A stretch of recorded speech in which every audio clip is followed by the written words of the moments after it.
ओम शांति।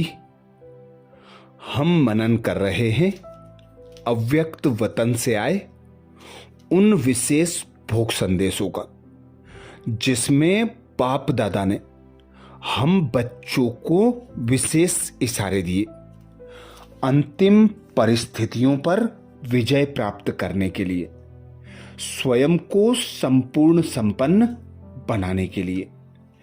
ऐसे ही एक विशेष भोग संदेश में संदेशी जी कहती, आज अमृत वेले नियम प्रमाण।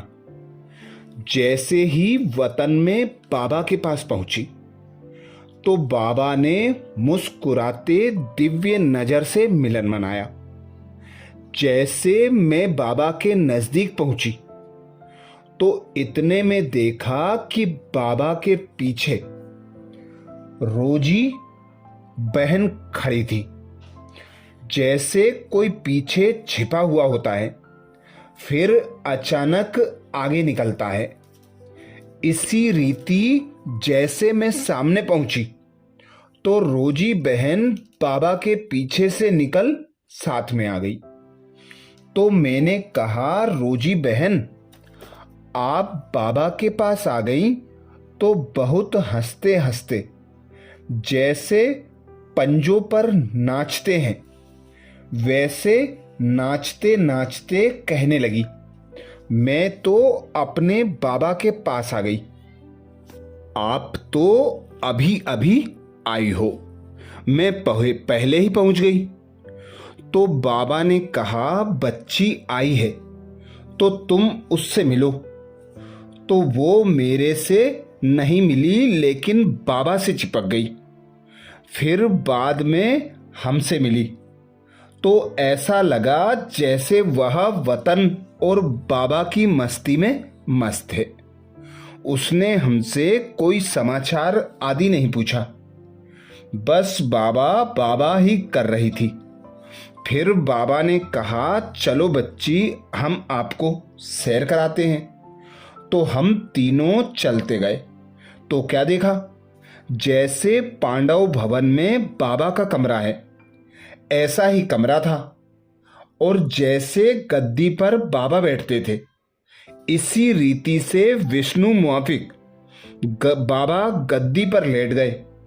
रोजी बहन ने कहा, मैं जब पहले पहले आई थी तब आप मुझे ऐसे ही गद्दी पर बैठे मिले थे। आज तो मैं आपसे जी भर के मिलूंगी। बाबा ने मुस्कुराते हुए कहा, आओ बेटी, क्यों नहीं। बाबा तो है ही बच्ची के लिए और बच्ची है ही बाबा के लिए। फिर बाबा ने कहा, बच्ची अभी तुम समाचार तो पूछो, ये कहाँ से आई है, क्या समाचार लाई है। तो जैसे थोड़ा होश में आई, बाबा ने कहा, तुम सुनाओ इसे। तो मैंने कहा, आपको पता है मैं कहाँ से आई हूं। तो चुप रही। फिर बाबा ने कहा, तुम्हारे मद्रास से आई है। फिर बाबा ने मेरे से पूछा, मद्रास में क्या क्या देखा, क्या समाचार है मद्रास का। तो मैंने कल का सारा दृश्य, संस्कार आदि का बाबा को समाचार की रीति से सुनाया। तो रोजी बहन ऐसे सुन रही थी जैसे उसे कुछ याद नहीं था। फिर बाबा ने कहा, मद्रास निवासी और जो भी कनेक्शन के सेंटर हैं सभी ने तुमको याद दी है। तो बोली, क्या याद भेजी है, क्या हो रहा है।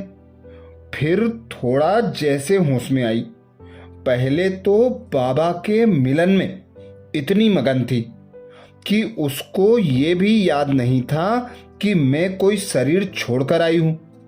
बिल्कुल जैसे हम लोग वतन में मिलन में ही मगन हो जाते हैं, ऐसी स्टेज थी। फिर जैसे आत्मा में स्मृति इमर्ज हो गई। फिर पूछा, अभी वहां का क्या प्लान बनाया है। मैंने कहा, आप तो बाबा के पास पहुंच गई ना, आप तो उसी में मगन थी। तो कहा, फिर भी बताओ ना, कहाँ से आई हो तुम? वहाँ क्या हो रहा है? बहनें क्या क्या सोच रही हैं, क्या कर रही हैं? भाई क्या कर रहे हैं? ऐसे धीरे धीरे पूछने लगी। मैंने कहा, सभी आपको बहुत याद कर रहे हैं। आपकी विशेषताएं हम सुन रहे हैं। हमने तो उन विशेषताओं की माला तैयार की है। तो बाबा ने कहा कि इनको वह माला पहनाओ। माला तो मेरे साथ थी नहीं। मैंने कहा, बाबा मैंने विशेषता सुना दी, यही माला पहना दी। बाबा ने ऐसे दृष्टि डाली तो रंग बिरंगी हीरो की माला सामने आ गई, जिससे लाइट की किरणें निकल रही थीं। बाबा ने कहा, बच्ची को यह विशेषताओं की माला डालो। फिर बाबा ने कहा, बच्ची तुम मद्रास में जाएंगी, तुमको मद्रास में भेजूं?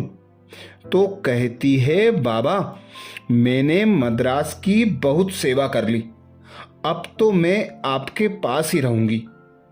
उसको ये स्मृति नहीं थी कि मेरा जन्म भी होना है। ऐसे कहते जैसे बच्चा होता है ना, ऐसे हुज्जत से बाबा की गोदी में लेट गई, बस जैसे सो गई। मैंने कहा, बाबा आज तो रोजी बहन के लिए, आपके लिए बहुत अच्छा अच्छा भोग बनाया है। भोग तो सामने रखा था, तो बाबा ने अमृत बेले भोग की थाली इमर्ज की और कहा, बच्ची आज स्पेशल तुम्हारे लिए भोग आया है। तो रोजी बहन कहने लगी, मुझे पता है क्या भोग आया है। जैसे हुज्जत से बाबा से इजी होकर कहते हैं ना, कहा, मेरे को जो प्यारा लगता है ना, मैं ऑर्डर देती हूँ ये बनाओ, वो ही बना होगा। हमको तो नाम ही नहीं आता कहने में। तो कहने लगी, गुलजार बहन वो ही बना है ना। भोग में बेसी बेड़ा भात था। बाबा ने कहा, इसको खिलाओ। तो कहने लगी, मैं आपसे थोड़े ही खाऊंगी, मैं तो अभी बाबा के साथ ही खाती हूँ, बाबा के साथ ही सोती हूँ। तुमको क्या पता मैं क्या क्या करती हूँ। फिर बाबा ने उसको भोग खिलाया। फिर उसने हमको और हमने भी उसको खिलाया। थोड़े टाइम के बाद रोजी बहन मर्ज हो गई। बाबा और हम दोनों ही रह गए। फिर बाबा ने कहा, रोजी बहन की एक बहुत सुबास है। वो बार बार कहती है, बाबा मैं तो आपके पास आ गई, लेकिन ये जो जोन आप कहते हो ना तमिलनाडु का, उसे आप चलाना। आप चलाएंगे तो सभी बहुत पावरफुल स्थिति से चलेंगे। मेरे शरीर से नहीं चला, मेरे को तो आपने बुला लिया, अभी आप चलाना। मैं यही देखना चाहती हूँ, करावनहार बाबा बने, करनहार बहनें और भाई बने। तो बाबा ने कहा, इस बच्ची की बस एक ही आस है, जब बात करती है तो यही रिपीट करती है और इसे कुछ याद नहीं। मैंने बच्ची को कई बार कहा, संदेशी आई है, आपको जो कुछ कहना है इनसे कहो। वो कहती है, मेरी ड्यूटी पूरी हुई, अभी बाबा आपे ही चलाने वाला है। तो यह जोन अभी बाबा की प्रेरणा से चलेगा, मंजूर है? बाबा और उसमें रोजी बहन समाई हुई है। बाबा बच्चों में समाया हुआ है। बाबा की जो श्रीमत है, अमृत बेले से क्या करना है, क्या नहीं करना है, कर्म में क्या दिखाना है, क्या नहीं दिखाना है, बाबा की दिनचर्या और श्रीमत एक एक कदम बनी हुई है। बस उसी प्रमाण करावनहार बाबा को सामने रख करके करना है। श्रीमत को फॉलो करना है, उसमें अपनी मत नहीं मिलानी है। तो बाबा ने कहा सभी बच्चों को कहना कि कोई भी बात में 2 मत 3 मत हो तो ब्रह्मा बाबा का सैंपल सामने लाना। बाबा ने ऐसे समय पर क्या किया, बस उसी श्रीमत पर फैसला करना। फिर बाबा ने सभी को दृष्टि द्वारा दुआओं की सौगात दी और 3 शब्द वरदान में दिए, मिटाना, भूलना और मिलाना। मिटाना, भूलना और मिलाना, ये 3 विशेष वरदान बाबा ने दिए। कोई भी बात में मूंझो तो ये 3 शब्द याद करके स्वयं को परिवर्तन करना, तो यह सौगात सभी संभाल कर रखना। अच्छा, तो ये विशेष भोग संदेश 25 अप्रैल 2004 का है, जिसमें विशेष बाप दादा ने अटेंशन खिंचवाया। ब्रह्मा बाप का सैंपल सामने रख फैसला करना तो सब कार्य सफल और सहज हो जाएंगे। अर्थात ब्रह्मा बाप को कदम कदम पर फॉलो करना। अमृत बेले से बाप दादा की जो श्रीमत है उस श्रीमत अनुसार कदम कदम चलना। बाबा करावन हार की स्मृति में रहकर हर कर्म करना, तो सहज और स्वतः सफलता प्राप्त होती रहेगी। ऐसे ही एक और विशेष भोग लगा 22 अप्रैल 2012 को, जिसमें बाप दादा ने अटेंशन खिंचवाया।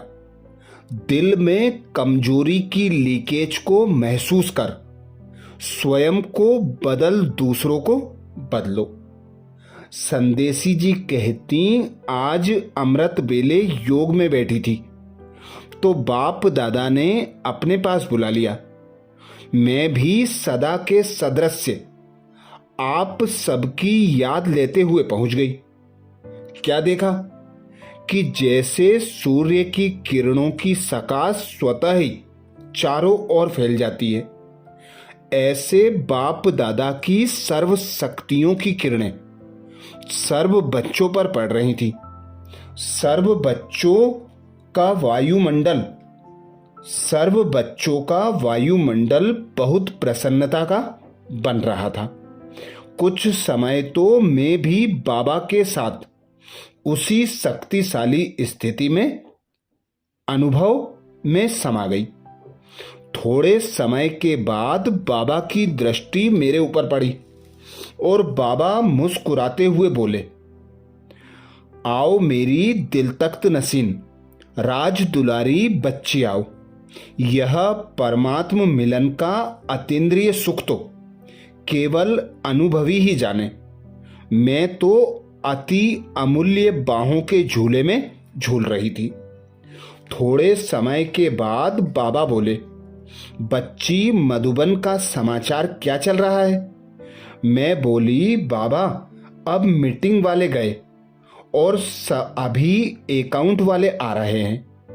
ऊपर नीचे कोई ना कोई सेवा तो चलती रहती है। बाप दादा समाचार सुनते बहुत खुश हुए। ऐसे लगा जैसे बाप दादा के सामने सर्व बच्चे इमर्ज हो गए और बाप दादा बच्चों से बात कर रहे थे। यह दृश्य भी अति प्यारा था। बाबा बोले, बाप दादा देखते हैं कि बच्चों को उमंग आता भी है कि बस अब तो बाबा को करके ही दिखाएंगे, बन के ही दिखाएंगे। लेकिन यह परिवर्तन का उमंग सदा याद नहीं रहता। उसका कारण भिन्न भिन्न सर्व स्वमानों को सदा दिल से अनुभव कर अनुभवी मूर्त कम बनते हैं।